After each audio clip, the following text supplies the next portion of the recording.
মালদায় ট্যাপ কেলেঙ্কারির ঘটনায় আরও একজনকে গ্রেপ্তার করল মালদার হবিবপুর থানার পুলিশ। ফলে মালদার কেলেঙ্কারিতে ধৃতের সংখ্যা বেড়ে 1 থেকে হলো 2। উল্লেখ্য, মালদার 3টি স্কুলে ট্যাব কেলেঙ্কারির ঘটনা ঘটে। 3টি স্কুলের একাধিক পড়ুয়ার ট্যাবের টাকা গায়েব হয়ে যায়। পড়ুয়াদের ট্যাবের টাকা জমা পড়ে একাধিক ভুতুড়ে অ্যাকাউন্টে। সেই ঘটনা তদন্তে নেমে দিন কয়েক আগে মালদার হবিবপুর থানার পুলিশ কোচবিহারের দিনহাটা থেকে মনোজিৎ বর্মন নামে এক প্রাথমিক শিক্ষককে গ্রেপ্তার করে। তাকে হবিবপুর ব্লকের কেন্দ্রপুকুর হাই স্কুলে ট্যাব কেলেঙ্কারির ঘটনায় গ্রেপ্তার করা হয়। জানা গেছে, তাকে জিজ্ঞাসাবাদ করে আরও বেশ কয়েকজনের নাম উঠে আসে। তার ভিত্তিতেই সোমবার রাতে মালদার হবিবপুর থানার পুলিশ উত্তর দিনাজপুরের ইসলামপুরে হানা দেয় এবং সেখান থেকে আরও একজনকে গ্রেপ্তার করে। পুলিশ সূত্রে জানা গেছে, ধৃতের নাম সাব্বির আলম, বাড়ি ইসলামপুর থানার কাজীবস্তি এলাকায়। তার অ্যাকাউন্টে ট্যাবের টাকা ঢোকে এবং সেই টাকা তুলেও নেওয়া হয় বলে খবর। তাই মঙ্গলবার হবিবপুর থানার পুলিশ ধৃতের পুলিশি হেফাজত চেয়ে পেশ করে মালদা জেলা আদালতে।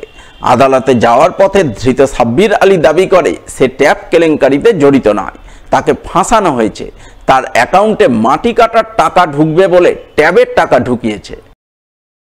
আমার কাছে ওই যে ছিল একটা ছেলে বলছিল মাটির যে টাকা ঢুকে বলে 10,000 টাকা ঢুকবে তোর অ্যাকাউন্টটাতে। আমি অ্যাকাউন্টটা দিয়েছি, তারপর টাকা ঢুকাইছে। টাকা ঢুকার পরে আমাকে কতদিন হয়ে গেছে টাকা ঢোকার, ওই আবার টাকা নিয়ে নিয়েছে, আমাকে এখন ধরে নিয়ে আসছে। দেখি কি হয়। কত টাকা ঢুকেছে? 10,000। সেচমন্ত্রী মানস ভূঁইয়া সোমবার মালদার মানিকচকের গঙ্গা ভাঙন পরিস্থিতি পরিদর্শন করে মালদা ছাড়ার কয়েক ঘন্টার মধ্যেই বিধ্বংসী গঙ্গা ভাঙন শুরু হলো মানিকচকে। জানানো যাচ্ছে যে নদীর ভাঙন প্রচুর হারে বাড়ছে, তাই আপনারা নদীর কাছাকাছি থাকবেন না এবং আপনারা নদীর কাছ থেকে দূরে নিরাপদ জায়গায় স্থানান্তরিত হয়ে যান এবং নিরাপদ স্থানে আশ্রয় নেন। সোমবার গভীর রাতে হঠাৎ করেই মানিকচক গঙ্গাঘাটে ব্যাপক ভাঙন শুরু হয়। প্রায় 400 মিটার এলাকা জুড়ে চলা এই ভাঙনে মানিকচক গঙ্গাঘাট এলাকার একাধিক বসতভিটা এবং দোকানপাট গঙ্গা গর্ভে হুড়মুড়িয়ে ভেঙে পড়ে, যা দেখে অন্যান্যরা তড়িঘড়ি দোকানপাট সরিয়ে ফেলতে শুরু করেন। কিন্তু সরিয়ে ফেলার আগেই প্রচুর ক্ষয়ক্ষতি হয়ে যায়, অনেকেই সর্বশান্ত হয়ে পড়েন। ঘাটে বাঁধের উপরে যে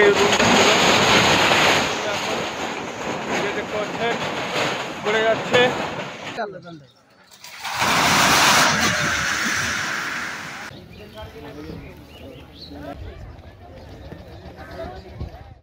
ভাঙনে সর্বশান্ত হয়ে যাওয়া পরিবারের সদস্যরা মঙ্গলবার সকাল থেকেই অন্যত্র নিরাপদ আশ্রয়ে সরে যেতে শুরু করেন। ঘটনায় স্থানীয়দের বক্তব্য, সচরাচর এই সময়ে নদী ভাঙন হয় না, তাই হঠাৎ করে কেন ভাঙন হলো কিছুই বুঝতে পারছেন না। ভাঙনে অনেকের ঘরবাড়ি দোকানপাট গঙ্গা গর্ভে তলিয়ে গেছে। ক্ষতিগ্রস্তরা কিছু উপায় না পেয়ে এখন পিডব্লিউডির জায়গায় অস্থায়ী আস্তানা তৈরির পরিকল্পনা করছেন। নদী ভাঙন চালু হয়েছে। নদী ভাঙন রাত্রি 12টা হঠাৎ করে সবাই ঘুমিয়েছিল, অনেকজন নদীতে পড়ে গেছে। আচ্ছা, কি হলো কেন আপনার? সব বাড়িঘর নদীতে ভাসছে, অনেকজন নদীতেই পড়ে গেছিল। হ্যাঁ, এখন আমরা সব ভেঙে নদীতে যাচ্ছি খেলার জন্য। কেন এই হঠাৎ করে ভাঙনটা হলো কেন, কি মনে করছেন? এটা কেউ বলতে পারবে না কি জন্য ভাঙন চালু হলো, এটা বলা। উল্লেখ্য, সোমবার দুপুরে মালদার গঙ্গা ভাঙন পরিস্থিতি পরিদর্শন করেন রাজ্যের সেচ মন্ত্রী মানস ভূঁইয়া। তিনি মালদার মানিকচকের ভূতনি ও রতুয়ার কাটাহার দিয়ারা এলাকার ভাঙন পরিস্থিতি সরেজমিনে ঘুরে দেখেন এবং ভাঙন কবলিত এলাকার বাসিন্দাদের জন্য পরিকল্পনা গ্রহণের আশ্বাসবাণী শুনিয়ে যান। আর তিনি যাওয়ার কয়েক ঘন্টার মধ্যেই সোমবার গভীর রাতে মানিকচক গঙ্গাঘাটে ভয়াবহ ভাঙন শুরু হয়। ভাঙনে বেশ কিছু পরিবারের ঘর বাড়ি দোকানপাট গঙ্গা গর্ভে বিলীন হয়ে যায়। ক্ষতিগ্রস্তদের মাথায় হাত পড়ে। আমরা তো কিছুই জানি না, রাত্রেবেলা মোটামুটি 11টার দিক থেকে ভাঙন ভেঙেছে। আমরা বাড়ি থেকে শুনতে পেলাম যে সব তোমাদের পড়ে গেছে, এসে দেখছি তো কিছু নাই। এসে দেখলাম যে সব কিছু নাই, মানে হোটেল ছিল, পানের দোকান ছিল, টিউবওয়েল ছিল, ফ্রিজ 2টা ছিল, সব কিছু জলে পড়ে গেছে। এখন পর্যন্ত ভেঙে যাচ্ছে। আর ধরেন যে 20-30টা ঘর পড়ে গেছে আর দোকান পড়ে গেছে ওখানে। আচ্ছা, হোটেল দোকান থেকে ওইগুলো মোটামুটি 20টা। এদিকে এই নদী ভাঙনের কথা জানতে পেরেই মঙ্গলবার সকালে ঘটনাস্থলে ছুটে যান মানিকচকের সিপিআইএম নেতা দেবজ্যোতি সিনহা। তিনি ভয়াবহ ভাঙন পরিস্থিতি দেখে কেন্দ্র এবং রাজ্য দুই সরকারের কাছে ভাঙন প্রতিরোধের দাবি জানান। এবং এই দাবিতে আগামী দিনে আন্দোলনে নামার হুঁশিয়ারি দেন তিনি। দিল্লির মোদী সরকার তো গঙ্গাকে মা বলে, তো গঙ্গায় বেনারসে ঘাট বাঁধানো হচ্ছে, তাহলে এখানকার ঘাট বাঁধানো হচ্ছে না কেন? এখানে তো কেন্দ্র সরকার করছে না। আর আমাদের সময় অতীত দিনে বামপন সরকার ছিল, বোল্ডার দিয়ে বেঁধেছিল, রক্ষা করার চেষ্টা হয়েছিল। এখন দুই সরকার তুতু মাইমাই করে, এ প্রজেক্ট দিচ্ছে না, ও টাকা দিচ্ছে না।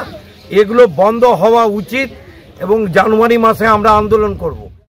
গঙ্গা ভাঙনের খবর পেয়ে ঘটনাস্থলে ছুটে যান মানিকচকের বিডিও সহ অন্যান্য প্রশাসনিক আধিকারিকরা। মানিকচকের বিধায়ক সাবিত্রী মিত্রের নির্দেশে ভাঙনে ক্ষতিগ্রস্তদের পাশে দাঁড়ান মানিকচক গ্রাম পঞ্চায়েতের প্রধান আস্তারুল হক। তিনি জানান, গ্রাম পঞ্চায়েতের পক্ষ থেকে সর্বশান্ত পরিবারগুলির জন্য খাবারের ব্যবস্থা করা হয়েছে। এছাড়াও ভাঙন প্রতিরোধের ব্যাপারে প্রশাসনিক আধিকারিকরা প্রশাসনিক স্তরে ভাবনা চিন্তা করছেন। আমরা কোনোদিনই এই সময় আমাদের সাহায্যে গঙ্গা ভাঙন হয় না, কিন্তু কী কারণে জানি না হঠাৎ করে গঙ্গা ভাঙন হয়েছে রাত্রে। এটা খুব দুঃখজনক বিষয় যেটা ঘটেছে। এখানে সবাই নদীর গর্ভে চলে গেছে, সব দোকানপাট। এদের এখন মাথার উপরে ছাদ নেই। আমরা গ্রাম পঞ্চায়েতের মাধ্যমে আমরা এরাকে খাওয়ার ব্যবস্থা করছি দুপুরবেলা। আর বিডিও সাহেব এসছে, দেখে টেকে গেছে। তারা প্রশাসনিক লেভেলে আলোচনা করবে এবং আমরাও যতটা পারি সহযোগিতা করব।